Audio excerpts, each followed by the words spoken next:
কথা বলছি মসজিদ কমিটি নিয়ে। বর্তমান সময়ে অনেক মসজিদের যারা কমিটি আছেন, দায়িত্বশীল ব্যক্তি আছেন, তাদের অনেক নীতি নৈতিকতা সমস্যা আছে।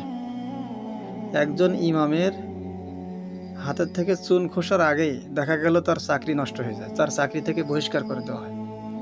একজন ইমাম সে আসলে ইসলামিকভাবে কতটুকু অন্যায় করেছে, সেই অন্যায়টা আসলে শাস্তির যোগ্য কিনা, বা তার চাকরি থেকে বহিষ্কার করে দেওয়ার মতো অন্যায় সে করেছে কিনা। যদি করে থাকে তাহলে তাকে আপনি সেখান থেকে বের করে দেন, কোনো সমস্যা নেই। একজন ইমাম তার চাকরি নষ্ট হবে, কয়েকটা কারণে চাকরি নষ্ট হতে পারে। প্রথম একটাই কথা, এই কথার ভিতরে সব, যে ইসলামিকভাবে ইসলাম বিরোধী কোনো কাজ করেছে কিনা, সে সুদ ঘুষের সাথে জড়িত কিনা, সে চগলখড়ি বাটপারি নুসামি ফাজলামি করেছে কিনা। প্রত্যেকটা মানুষের ভুল আছে। আল্লাহ ইন্নাল ইনসানা লাফি খুসর, আল্লাহ তাআলা সময়ের কসম খেয়ে বলেছেন প্রত্যেকটা মানুষ হলো ভুলের মধ্যে, কেবল তারা ব্যতীত ইল্লাল্লাযিনা আমানু ওয়া আমিলুস সালিহাত, যারা আমল সালেহ করে। যাই হোক, কথা হলো প্রত্যেকটা মানুষের পাপ আছে, পাপ ছাড়া কোনো মানুষ নেই।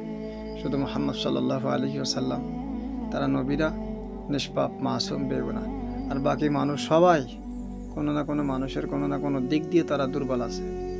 তো এখন বিষয় হলো, একজন মসজিদের ইমামের চাকরি যদি সামান্য ব্যাপারে যদি চলে যায়, তাহলে মসজিদ কমিটিতে যে সভাপতি, সেক্রেটারি, ক্যাশিয়ার দায়িত্ব আছে যারা, তাদের এই দায়িত্ব থেকে কেন বহিষ্কার করা হয় না? এই দায়িত্ব থেকে যদি তাদেরকে বহিষ্কার করা হয়, কোনো মসজিদ থেকে যদি সভাপতি, সেক্রেটারিকে কোনো পাপের কারণে, অন্যায় করার কারণে যদি বহিষ্কার করে দেওয়া হয়, তাহলে একজন মসজিদের ইমাম একেবারে জবান খুলে সুদের কথা, ঘুষের কথা, ইসলামের হকের কথা তারা বলিষ্ঠ কণ্ঠে তারা বলতে পারে। শুধু পারে না কেন, মসজিদের সভাপতি সুদখোর, সুদের বিরুদ্ধে আলোচনা করলে সভাপতির মাথায় আগুন ধরে যায়। সেক্রেটারি জেনাখোর, এভাবে করে অনেক ঘটনা আছে, বা অনেকে এরকম আছে যে সমস্ত পাপের সাথে জড়িত।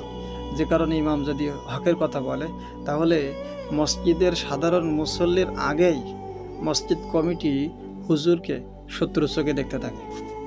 আমরা আর কবে সচেতন হব? আল্লাহ তাআলা আমাদেরকে বলেছেন যে কুনতুম খায়রা উম্মাতিন উখরিজাত লিন-নাস, তোমরাই হলো শ্রেষ্ঠ জাতি, তোমাদেরকে সৃষ্টি করা হয়েছে মানুষের কল্যাণের জন্য।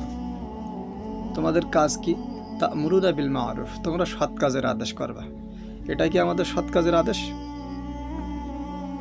ও তানহাউনা আনিল মুনকার, এবং অসৎ কাজ থেকে মানুষদেরকে বিরত রাখবা। তো এটাই কি আমাদের অসৎ কাজ থেকে মানুষ